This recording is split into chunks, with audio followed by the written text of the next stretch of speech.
Hi, everyone. Welcome, welcome. I am Violette de Ayala. I'm the founder of FemCity, and you are joining me today for Business for Your Soul. It is our podcast that we actually live stream into YouTube, Facebook, and into our Facebook group for members only. We love getting connected to our members. And so I am so pumped for today's guest. Lauren Golden is the founder of the Free Mama Movement. I've known Lauren for, it feels like decades in such a way, like that's so awesome and beautiful. She has just created such goodness in this world. And she's saying that every time I see, whether it's a post on Instagram or it's on Facebook or just seeing something that you've created, it always makes me smile. She's just incredibly inspirational. She's someone who created the life that she's living right now. She's intentional, purposeful. Welcome to the podcast, Laura. I'm so excited you're here. Thank you so much for having me. You know what? I feel like, did you see my post this week, by the way, like yesterday? Do you know what's going on in my life? No, I didn't see yesterday. Okay, so we're actually moving back to Kansas City. We just announced this. And the reason that makes me think of you is because I feel like my relationship with you and with FemCity, it's come so full circle. FemCity knocked on my LinkedIn virtual door in, I think, 2015. I think I'm right. I think it was 2015, the beginning, February. And it was right around this time in my life when I was starting to have these thoughts about how my life would look different. It all kind of happened at this where I'm like, I love being a mom. I love working, but life is not good. Life is feeling hard and way harder than it should. And then I get this little tap from FemCity and I'm like, I get involved right away because that was just who I was at the time. I said yes to everything, which we've evolved out of the yes to everything. But at the time I was a yes to everything. So I did it and it made this community made such an impression on me. And what it was doing in the back of my head, though, I felt a little bit of that imposter syndrome, Violet, where I'm like, how can I lead this group of women in business when I'm working this 9-to-5 job, but saying I want to be a business owner? And so it kind of prepared me to take that leap. And then my family moved. So I had to leave being the president of FemCity in Kansas City behind. And then through your event in Houston, I just was talking about this with Jenna the other day. Through the FemCity Houston event, I met Jenna, who introduced me to this whole world of business coaching and having courses on just all this stuff. You don't know what you don't know about what's possible. And then now I'm getting ready to go back to Kansas City. So it's just been this full circle kind of journey with you. So that's why we feel like we've known each other for decades. Oh my God, I cannot believe that. Cecilia says, I deal with imposter syndrome. It kills me. And that's a whole other, we can kind of dive into that a little bit. I can give some advice to that. We can do it later, but yeah, I can talk on that. Yeah. I share this story that Nikki Novo, who's one of our global members, who's a dear friend like you, she professionally for some of these top beauty magazines. And we used to meet every once in a while to kind of inspire each other. And she was doing my bio one day and she was like, small business expert. And I was like, small business expert? Nikki, I am not a small business expert. I mean, no, I don't feel comfortable with that. That's not me. And she was like, when did you start your first company? I was 22. And she's like, and how many businesses have you had? I'm like, I don't know, 9. And she's like, you are a small business expert, but it takes sometimes other people to tell you, share it with you because you do feel, I just started feeling like a small business expert, maybe last year. Yeah. So, I get it. So my tip for you, Cecilia, we're going rogue today, guys. We're talking about whatever we need to talk about. Exactly. My advice for you, Cecilia, and I've actually just coached some of my students on this recently. We've talked about it. You can never be wrong as long as you're speaking from your own truth and your own experiences. And so I've dealt with imposter syndrome a couple times, 2 really big peaks of this in the last 3 years of growing my current business. And both times it was it was when I was stepping into coaching type roles. And it's I don't have a degree in this. I don't have certifications. I've never even done this before. But what I realized was I can't, much like your story, Violet, it's but I do know how to freelance. I've done it successfully for years. And so, no, I don't have a coaching certification, but as long as I'm coaching and teaching from my experience, this is what I've been through with this. This is how I've raised my rates. This is how I've let go of clients. This is how I've navigated this. And you're always coming from your own truth and your own experiences. You can't be wrong. And so I always say, you are an expert in your history, right? You're an expert in what you know. And so I don't know what your business is, Cecilia, but that's what I always lean into. It's the imposter syndrome will really rear up when you're trying to be someone else. when you're trying to be like, I think I have to be this person in order to serve others. No, get rooted in like who you are and what you do know, and like honor that and like what you have been through. And then you can't be wrong, because no one can come in and be like, no, you don't know that. You're like, yeah, I do. I lived through that. Like, so I always, and what's cool is the longer you do whatever the thing is that you're doing, the more experience you're collecting. So like when I used to coach almost 3 years ago, it will be like December of 2017 was when I started. All I had was my own experiences. Now I've coached over 2,000 women. I've got a whole lot of experience to draw from now. So that's kind of how you start to overcome it, is just make sure you're speaking to your truth, and then you can't be wrong. Love it. And also from what I see from you, Lauren, is that you always share from the part of service. So your intention every time I've seen you, and we've done a lot of things together, you always come from the point of view of like, let me give you what I've got, what I've been through. I know how, because I'm coming from the part of, I want to help you. And I think that also helps when you start having those thoughts, like just redirect it to the service. What kind can I offer the other person to help them? And then it takes away that, I think it's very ego kind of centric, like, well, that, the titles, and that's not who I like, all that stuff. The reality is just get into the service of it.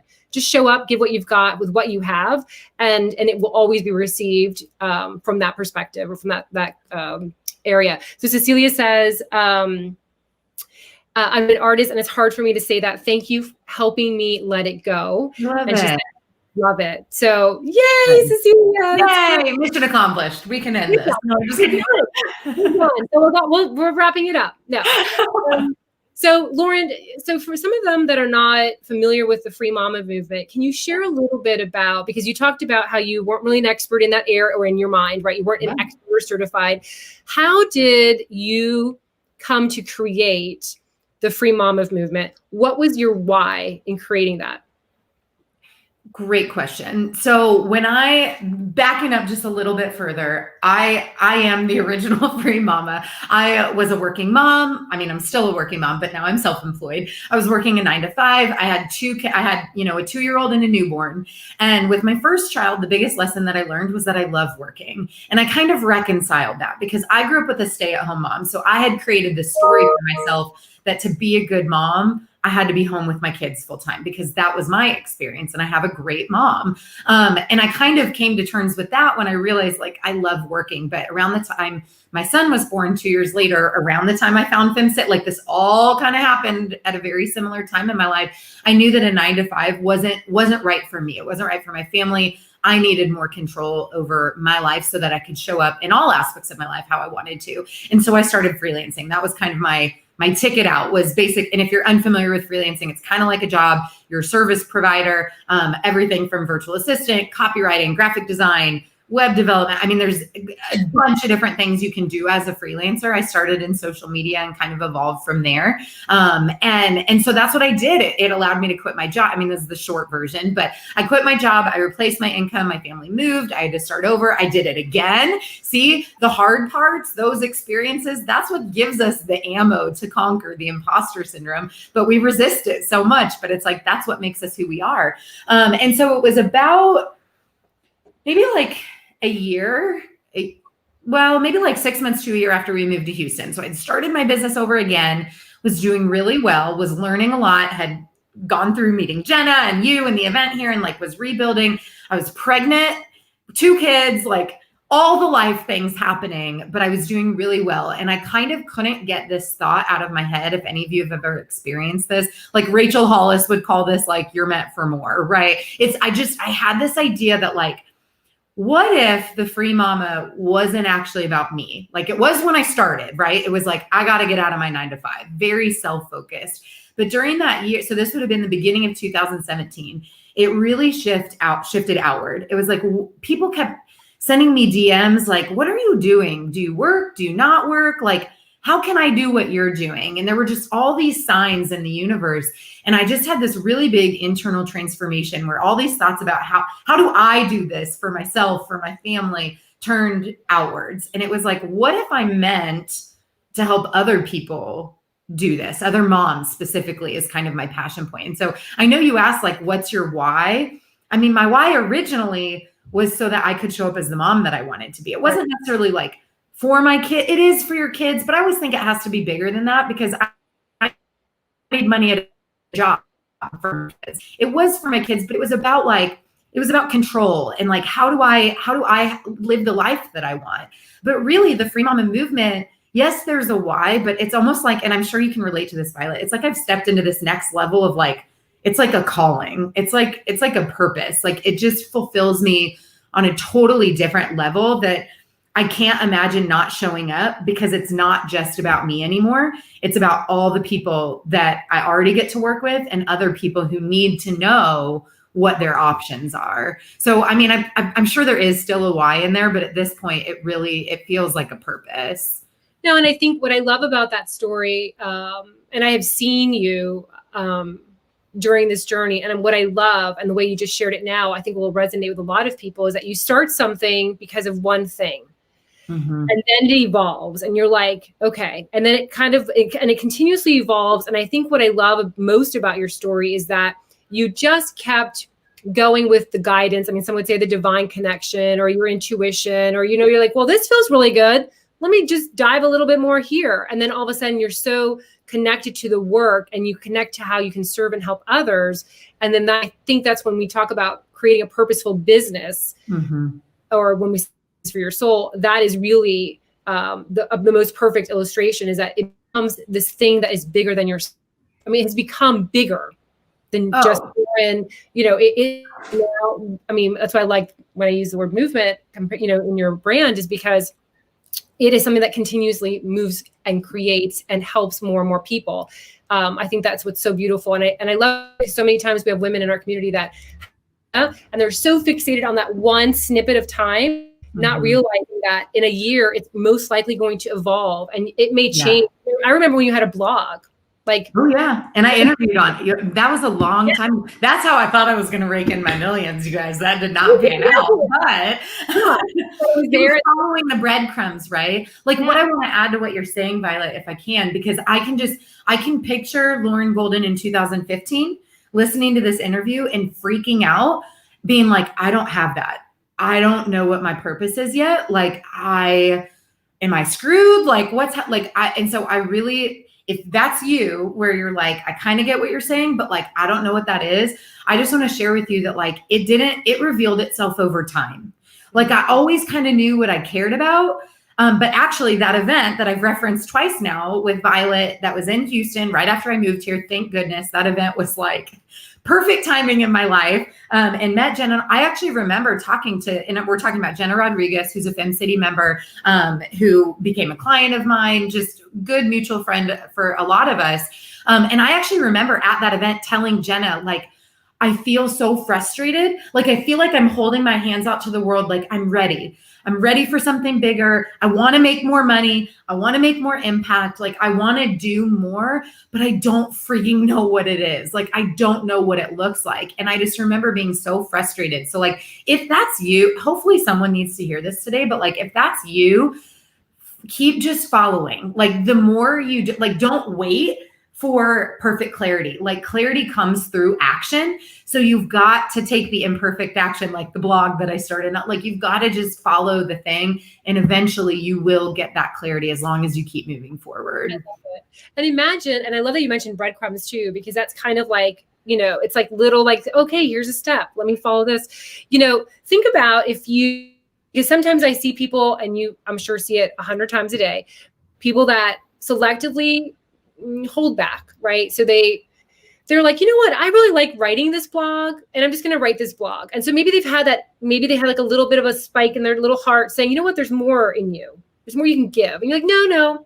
You know what? I know these people are asking me, like, what am I doing? Asking me for help, asking me. I'm just going to sit here. So it's so, your path is so beautiful, because it's like every step led to this bigger piece of this pie on how you can serve others. But because it came through choice. Like you chose to move forward, and it was probably uncomfortable. Oh, we had anxiety. Inexpensive. It was expensive. But some people selectively go, you know what? I'm going to stay here. I'm going to just write the blog, which is fine too. I'm not saying that's not bad, but some people would selectively just stay back.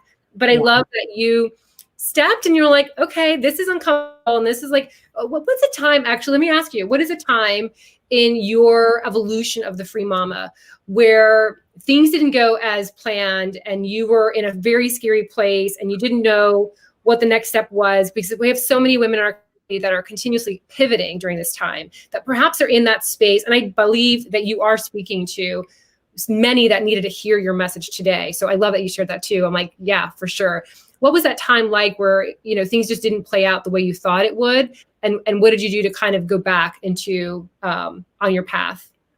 Yeah, so I'm not going to talk specifically about COVID, but I'm going to give you an example from my journey that a lot of you can probably relate to because of COVID. So how's that? So because I run a virtual business, I didn't have the impact that a lot of you may have, especially if you have a brick and mortar business.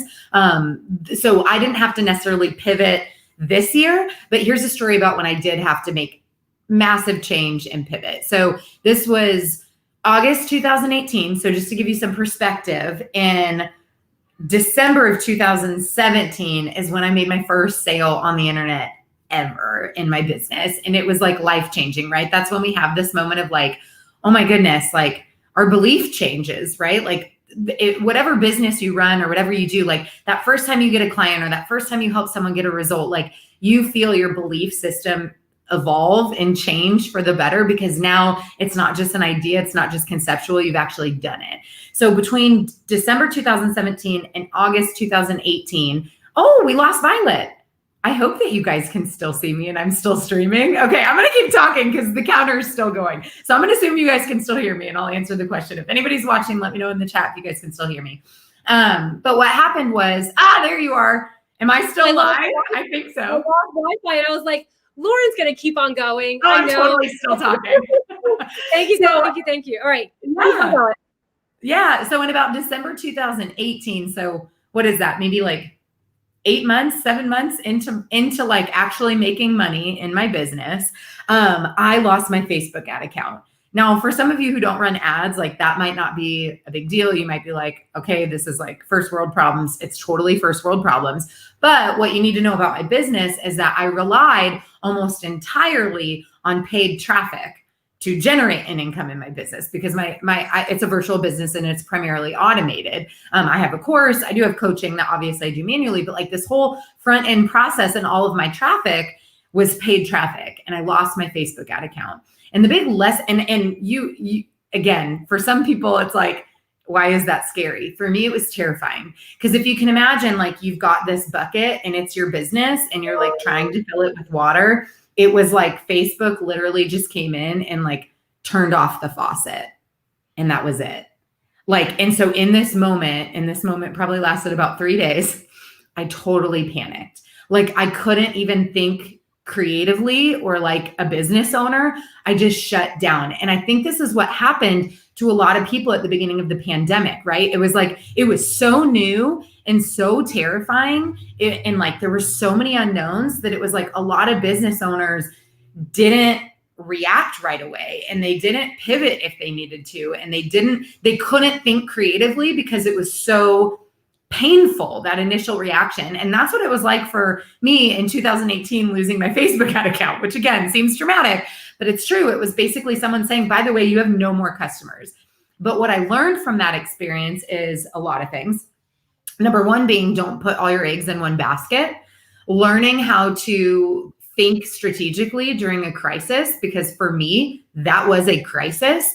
And through that crisis, it taught me how to pivot and diversify. And I had to go teach myself Pinterest ads in like a day. I learned more about YouTube, and I invested more of my time, which is something I don't love to do. If Violet knows this about, I'm very like, time is just our number one asset. You don't get to create more of it. You can always make more money. It's why I got into course creation in the first place, is I like automation. And they said, because I want to spend more time with my family. That's what my brand's all about. And so I invested more time to get out and find traffic organically. We also launched my YouTube channel as a direct result of losing my Facebook ad account to go, cool, how can we capture more leads organically? Well, YouTube is a search engine. It's owned by the number one search engine, which is Google. And so it got me to go, okay, cool. How do I make sure that and by the way, I did get it turned back on. I run ads all the time. But that lasted 3 weeks in my business. That's almost an entire month. And for the first 3 days, I cried and hid under my desk and said, this is it. It was a good run. It was a great 7 months. And now I'm out of business, until I woke up and went, you know what? Like, we're not going to give up on our dreams that easily. Like, we've got more work to do in the world. And it made me start thinking differently. And I know that's what a lot of people have had to do in 2020. It's like, okay, cool. People can't come into your shop anymore. How are you going to make sales? How are you going to let people know? How are you going to market? How are you going to drive traffic? How are you going to handle this? And that, even though it's a totally different example of what caused it, I had to go through the exact same growing pains and process and pivoting and just growth, really, is what it felt like, to overcome that situation. I love that. Yeah, I think that would resonate with a lot, because it's yeah, I can't even imagine going through that, and just kind of, in a way, I mean, there are always blessings. I think every time things like that happen, it's always a blessing. I know you might see it at that moment, even like now, if you like, oh my gosh, I'm so tired of pivoting. Like last night I had dinner with some girlfriends of mine, and they were like, one was very successful, very successful.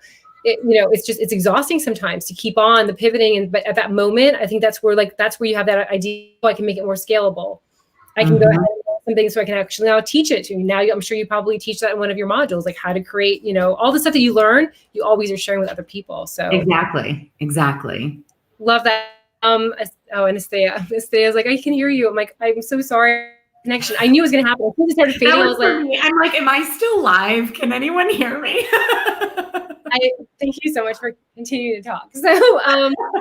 So wrapping it up, final advice that you have for someone who is really struggling to find their purpose in life. I know you talked a lot about the beginning. You shared imposter syndrome, which was really great. I mean, Cecilia was like, thank you so much for sharing that. But final advice that you have for that someone who's really struggling to find their place. Yes. Here's what I would, you need to find time to get still, and you need to hone in on your self-awareness. So what's really interesting is, like, I feel like if you start paying more attention, like I was forcing it. Like back in whatever year that was, 2016, I was like, I felt like I was running against a wall. I'm like, I want it, but I don't even know what it is. I just knew I wanted more, and I wanted more money and more impact and more time and just better, right? I wanted a better life for myself and for other people, but I didn't know what it was. And it felt painful because I was forcing it. When I finally stepped back, it was like, oh, look at all these signs. Like, look at all these, like, it really is right there. And whatever it is, it's already in you, but getting still enough to like hear it and not getting forceful and taking small intentional steps forward. And so what I like, start paying attention to what you do want and what you don't want. A lot of times when stuff like, for example, I'll have a student who will like, enroll in a course that maybe I recommend. Like I bring someone in as a partner, and they'll enroll, and 2 weeks later they'll send me a message and they'll be like, I just feel so guilty. Like I don't even like it. I don't want to do it, but I feel like I should because I bought it. And I'm like, that is the worst reason to do something. I'm like, say thank you that you got the clarity, and now you can go over to the drawing board and go, check. I don't want to do that. I don't want to be that. Right. So like, instead of feeling frustrated when things don't go your way, or you don't like something, or it's not the right path, like look at all of this as an opportunity to like wiggle into the thing that is yours, because sometimes that's how it gets revealed to us. It's not just like on this silver platter of like, this is what you're supposed to do. Sometimes it's process of elimination. I don't like this. I don't want to do this. There's a reason I have an automated business. And it's because I saw a lot of things where I'm like, I don't like that. I don't want to do that business model. That didn't work for me, right? Which a lot of people unfortunately name failure. But when we call it failure, we start to kind of bruise our own confidence, right? Look at it, like be thankful for the opportunity to like chip away at some stuff. And then over time it will get clear. So It sounds annoying, but trust the process. There's a reason that there's a saying that says hindsight's 2020. It will reveal itself to you when you are able to look backwards. I love that. I love that perspective. Thank you so much, Lauren, for sharing all of this. It's always beautiful and amazing, everything you share. I know that we're going to have so many femmes that reach out saying thank you to you for just opening up your heart and just sharing your journey. Because I think from the outsider, they probably just met you and probably were like, boom, even though I know you're very open and you share it with all your free mamas, I'm in your group. So I know that you share a lot of that. But I think from the outsider, they're like, oh, she just like woke up and she's like, boom, she knew what she wanted. And she's, I think that sharing the details like that, it inspires me. I'm okay. I'm on path. I may not know everything exactly right now, but and Cecilia says yes, thank you. And you never will. We'll never know everything. So hopefully that's a little freeing for you. I am the first, I know very little. I do very little. I stay in my zone, right? I try to focus on what I do know about. And much like this, I'm not an expert. I'm not a mindset coach. I speak from my own experiences. So Cecilia, I see you're still on. It's the same. That's how we overcome and put, if you're speaking your truth, you can't be wrong and it will serve someone else. We always, I guess one final closing thought is we always think we're alone. I'm the only person who's thinking this way. I'm the only person who's feeling this way. I'm the only person at this point in my business. One thing I have learned without a shadow of a doubt is that is just not true. It's just not true. But so many of us are afraid to be vulnerable and share that we think we're alone. And so that's why I always like to talk about my struggles, because I'm like, sister, we've been there. We're there right now. We're all struggling constantly, but that's how we grow. Yeah, no, and I think the most powerful thing that women can do, besides helping each other out, obviously with referrals, I think the biggest thing that we can do is just sharing our stories. Because from that's what really makes us think, wow, that person kind of is like me. Didn't go to Wharton Business School, didn't work at Goldman Sachs, didn't go to Harvard Ivy League school, blah, blah, blah. But she made it happen. She created it. She has kids. She had all these obstacles. If she can, I can do it too. So even when we share those stories, I think it helps people to rise to the great that they're destined to be, because they know someone else, almost like, when you share the light, they're like, oh, I didn't know that light was possible. So I love the work that you do. I'm a huge fan, as you know, of you. Thank you so much. Lauren, how can if they have no idea how to get in touch with you, how can femmes find you? Yeah, well, my favorite place to hang out on the internet is in the Free Mama Facebook group. You can look up the Free Mama movement and find me there. I've got a podcast. I've got a show on YouTube. If you want information about freelancing and how to start your own virtual business, that's my jam. Awesome. I'm wishing you a great move to Kansas City. I can't believe Facebook yesterday as much as I normally am, so I missed that. But I'm wishing you all the great success that ever could be for you, and I'm so blessed that you're in my life. Thank you so much for being a part of our podcast. Oh, back at you. Thank you.